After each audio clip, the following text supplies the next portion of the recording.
Hi, this is Mr. Adams from Midwood High School, and this is a video on naming and writing aldehydes and ketones. In terms of these guys, right, they're kind of similar in that they both contain a carbonyl group, right? But aldehydes are always, the carbonyl group will always be at the end, and the carbonyl group will always have an H next to it. While on the other hand, ketones, right, ketones will always have carbons on both sides of the carbonyl group. Okay? So, when you name these guys, you follow simple rules. You name, okay, the longest parent chain in terms of carbons. Okay, our carbonyl group will get the lowest possible number, so you can choose either side to do that. The carbonyl group must be in the parent chain, okay? And when you're naming aldehydes, okay, you will drop the E of the alkane, all right, from the parent and add Al. And when you're naming ketones, you will drop the E again, but you'll add a O and E. We'll do some examples to clarify that. All right, so if you're asked to name this guy in the bottom left corner right here, right, it's quite simple. You find the longest number of continuous carbons, okay? All right, that's 3 carbons, right?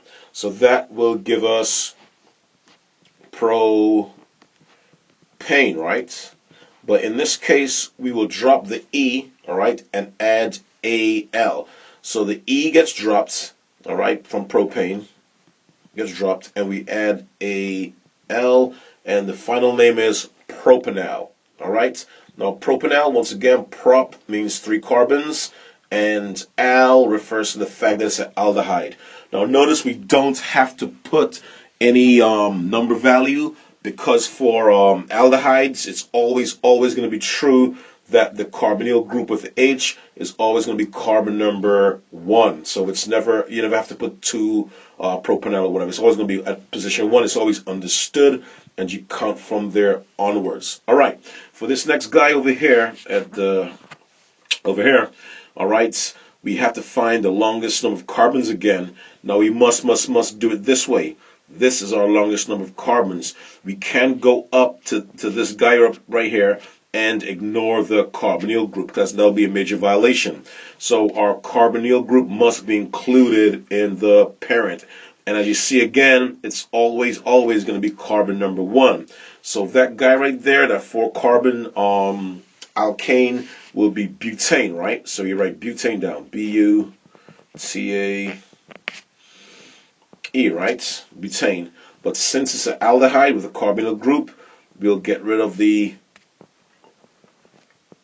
E and add Al, and we get butanal. All right. And what happens there? We notice that we have a group hanging off the side right here, a 1 carbon branch, and that's going to be what? Yes, that's going to be famous methyl. All right. And what carbon number is it on? It's on carbon number 2. So we simply put 2-methyl butanal. Okay, and you're done. Alrighty, so that's 2-methyl butanal, and we move on. All right. Now we're moving on to ketones. All right. How do we know we have ketones? We have a carbonyl group, right, as before, right? But this time we notice there's carbons on both sides of the carbonyl group. So we have a ketone on our hands.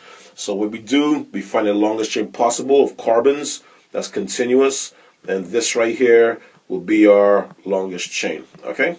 So we'll do it like that. That's our longest chain of carbons.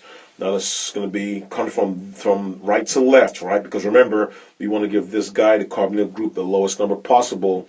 So we're going to say carbon number 1 here, 2, 3, 4, 5. Okay? And since we have 5 carbons, that gets us pentane, right? Pentane, but we're going to drop the E from the pentane and add O-N-E, so it's going to be pentanone. Pentanone. And what position is the carbonyl group at? It's a carbon number 2. So we just simply say 2 pentanone, and we're done.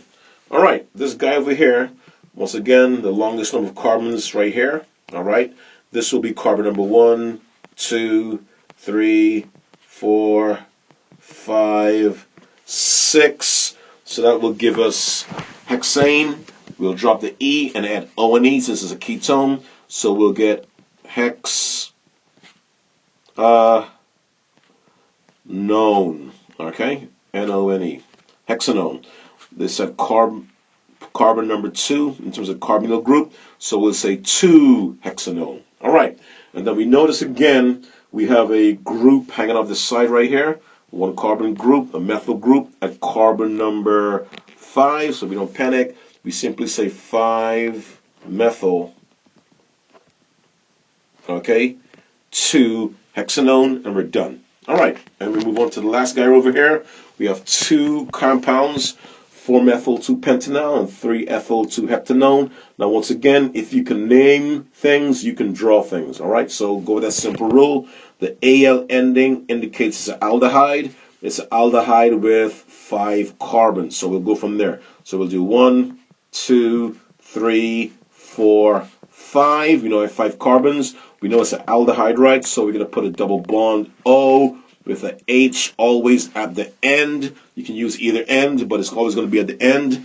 And we know at the position carbon number 4, we have a methyl group. All right, so this is carbon number 1, 2, 3, 4. And we could put a methyl group right there. All right, and we'll fill our hydrogens in later. So I'll use red for hydrogens. All right. And once again, as always, please be careful when you're filling your hydrogens in.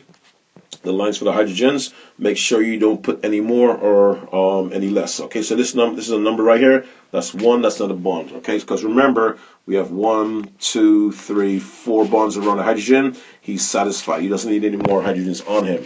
All right, so that's the number 1 right there. Okay, and you're done. All right, moving on to the next one. 3-ethyl-2-heptanone. Hept tell us we have 7 carbons. One tells us we're dealing with a ketone. So I'm going to go 1, 2, 3, 4, 5, 6, 7. O-N-E, own, at position 2. So I'm going to put a 2 right there. Okay, carbon number 1, carbon number 2, okay, and so on. At carbon number 3, all right, we have an ethyl group, so I'm going to put 2 carbons right there. 1, 2, 2 carbons together gives me ethyl, and that's basically it. All we have to do now is just put our hydrogens in. So I put lines for the hydrogens, all right. I'm trying to be careful to make sure I don't put too many or too few. All right, so I'm using blue. And you're done. Okay, that's it. That's 3-ethyl-2-heptanone. As always, folks, hard work plus sacrifice equals success. You have table R at your disposal. It shows you how the endings go. Use it to your advantage and go from there. Okay, take care. See you soon.